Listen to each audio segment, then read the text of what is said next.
Hello दोस्तों, study गैड education hub में आपका स्वागत है। मैं हूं गौरव सनी। आज की वीडियो के अंदर हम डिस्कस करेंगे भाई एनपीएस के अंदर हमने ये सभी केसेस डिस्कस कर लिए थे लास्ट वीडियो के अंदर। अगर कर्मचारी भाई रिमूवल हो, डिसमिसल हो तो एनपीएस में क्या होगा, या फिर सस्पेंशन, डेपुटेशन, प्रोबेशन, एब्सेंट हो तो क्या होगा।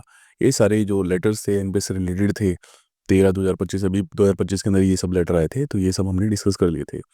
आज की वीडियो के अंदर हम डिस्कस करेंगे अगर कर्मचारी रेजिग्नेशन देके जाता है या फिर टेक्निकल रेजिग्नेशन देके जाता है तो उसके अमाउंट या जो पैसा उसका जो जमा हो रहा है एनपीएस में उसका क्या होता है।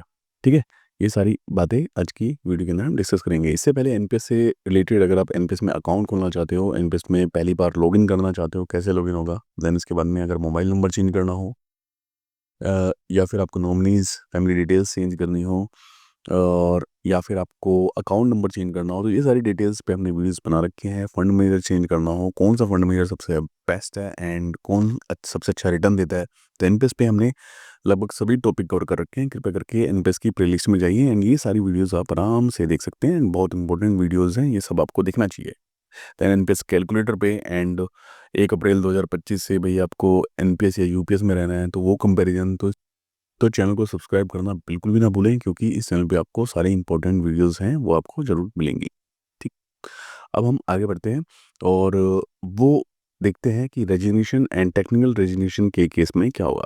देखो, अगर आप टेक्निकल रेजिग्नेशन देते हैं एक स्टेट में जहाँ पे आपका एनपीएस है एंड दूसरे स्टेट में जहाँ पे भी आप जा रहे हैं, दूसरी जॉब के अंदर आपकी जॉब लगी है एंड दूसरी स्टेट में भी एनपीएस है, तो फिर आपको कुछ भी करने की ज़रूरत नहीं है। आपका जो एनपीएस सेल जो रहता है वो वहाँ से लिंक करके जो आपका पैसा है वो सारा वहीं ट्रांसफ़र हो जाता है एंड वो वहीं पे कंटिन्यू हो जाता है। लेकिन प्रॉब्लम तब होती है जब एक ही स्टेट में आप जहाँ पे जा रहे हैं, जहाँ पे चल रहा है भाई सब न्यू पेंशन चल रहा है एंड दूसरी स्टेट में आप जा रहे हैं वहाँ पे ओल्ड पेंशन अगर चल रहा है, कुछ स्टेट ने बीच में लागू कर दिया था, तो दिक्कत होती है। फिर वो पैसा सेटल नहीं हो पाता, फिर वो आपको पैसा निकालना ही पड़ता है। या फिर आप पहले थे गवर्नमेंट में एंड देन प्राइवेट में जा रहे हैं, तो फिर वो वहाँ पे इसको लिंक करना थोड़ा सा मुश्किल हो जाता है। ठीक, यहाँ पे भी खैर गवर्नमेंट से प्राइवेट में जा रहे हैं, प्राइवेट में भी आजकल तो एनपीएस तो है ही, तो यहाँ भी लिंक होने की पॉसिबिलिटी रहती है कि लिंक हो जाएगा, लेकिन यहाँ पे लिंक नहीं हो पाता। एनपीएस जब आप न्यू पेंशन में और ओल्ड पेंशन इस स्टेट में जा रहे हैं यहाँ पे है, तो उस केस के अंदर आप पैसा आपको मिल जाता है एंड कितना पैसा मिलता है ये सारी चीज़ें हम देखते हैं आगे। तो दोस्तों आप स्क्रीन पे देख सकते हैं, इसमें इस टेबल में 3 हमारे कॉलम बना हुआ है। पहले कॉलम में क्या है, प्रीमैच्योर एग्जिट। ठीक है, complete 100% lump sum withdrawal allowed if corpus is equal और below.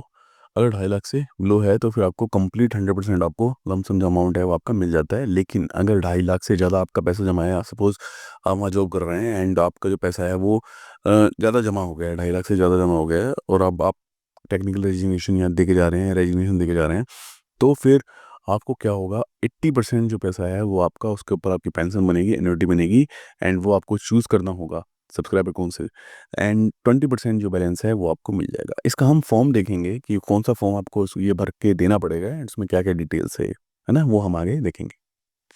Subscriber can opt and encourage to continue NPS under ये शिफ्टिंग वाला भी है कि अगर दूसरे सेक्टर में जाते हैं शिफ्टिंग वाला। ठीक है, तो ये बात तो नहीं, ये बात ठीक है।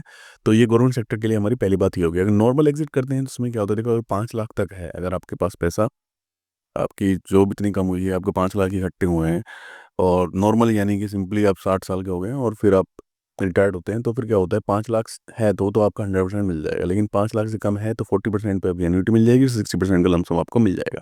ठीक, नेक्स्ट है अनफॉर्चुनेट डेथ अगर हो जाती है आपकी 60 साल से पहले ही, तो भी सेम वही 5 लाख है, तो फिर आपकी नॉमिनीज को पूरा मिल जाता है। लेकिन अगर 5 लाख से हायर है तो 80% पे जो है वो आपकी एन्युटी बनती है, 20% पैसा आपको मिल जाता है।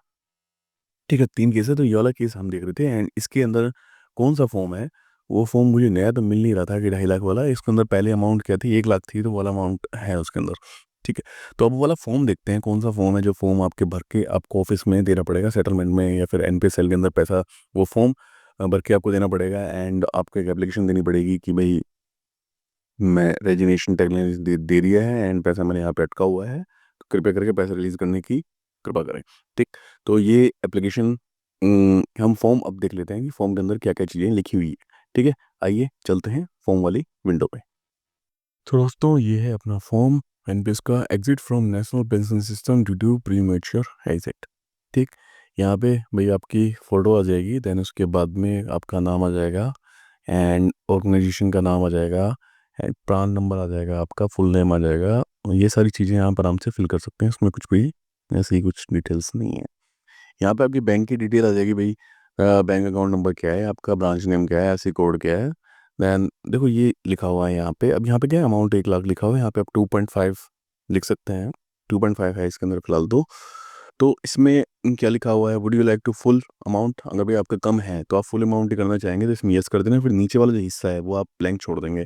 ठीक, लेकिन अगर आपका भाई, अगर आप इसको एज ए फिक्स करना चाहते हैं कुछ एक भाई, इतना लेना चाहते हैं 2.5 लाख से अगर ज़्यादा है आपका, मैक्स इसमें क्या है 20% तक लमसम करना चाहते हैं कर सकते हैं इसके अंदर। अगर आप इसको 18 यहाँ करोगे तो फिर उसके हिसाब से 72 आपको यहाँ पे करना पड़ेगा।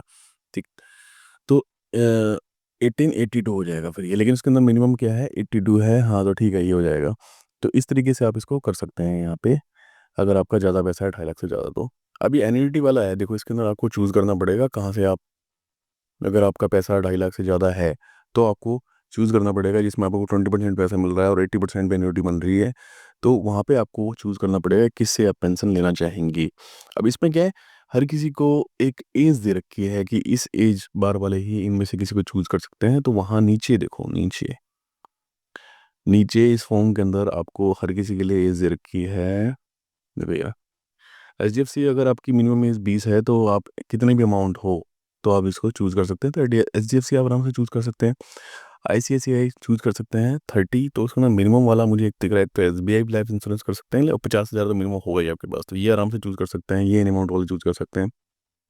ये एज बार यानी मिनिमम एज तो आपकी होनी चाहिए। अगर 18 18 तो खैर रहेगी रहेगी, है ना। तो ये आप चूज़ कर सकते हैं एसबीआई लाइफ इंश्योरेंस, तो इसको चूज़ करके आप आगे फॉर्म्स को सबमिट कर सकते हैं। तो ये हमने फॉर्म देख लिया। ये फॉर्म आपको सिंपल गूगल पे अगर टाइप करेंगे प्रीमेच्योर एग्जिट एनपीएस पीडीएफ तो आपको मिल जाएगी। बाकी मैं इसको अपने टेलीग्राम चैनल में भी डाल दूंगा, आप वहाँ से भी इसके अंदर डाउनलोड कर सकते हैं। ठीक है, तो इस वीडियो के अंदर मैंने सारी बातें समझ ली है कि क्या क्या चीज़ें। देखो सबसे पहले तो ये चीज़ कब होगी, जब एनपीएस आप जिस स्टेट में काम कर रहे हैं या फिर सेंट्रल गवर्नमेंट में काम कर रहे हैं एंड स्टेट के अंदर आप जा रहे हैं टेक्निकल रेजिडेंसी देके और वहाँ पे ओल्ड पेंशन चल रही है तो आपका पैसा अटक जाएगा, तो फिर आपको ये फॉर्म भर के देना पड़ेगा एंड आपको पैसा मिल जाएगा। लेकिन अगर भाई सेंट्रल गवर्नमेंट से स्टेट में जा रहे हैं वहाँ भी एनपीएस चल ही रहा है तो फिर वो पैसा आराम से ट्रांसफर हो जाता है, फिर इसमें कोई दिक्कत नहीं है। फिर भी अगर सेटलमेंट में कोई दिक्कत हो रही है तो फिर आपको ये फॉर्म भर के देना पड़ेगा एंड आपका जो पैसा है वो सिंपली ट्रांसफ़र हो जाएगा आपके पास। ठीक है दोस्तों, तो इस वीडियो के अंदर हमने ये सारी बातें समझ ली है। प्लीज़ चैनल को शेयर करें एंड अपने दोस्तों के साथ भी शेयर करें, और प्लीज़ लाइक शेयर सब्सक्राइब और चैनल स्टडी किडा। थैंक यू दोस्तों, बाय बाय।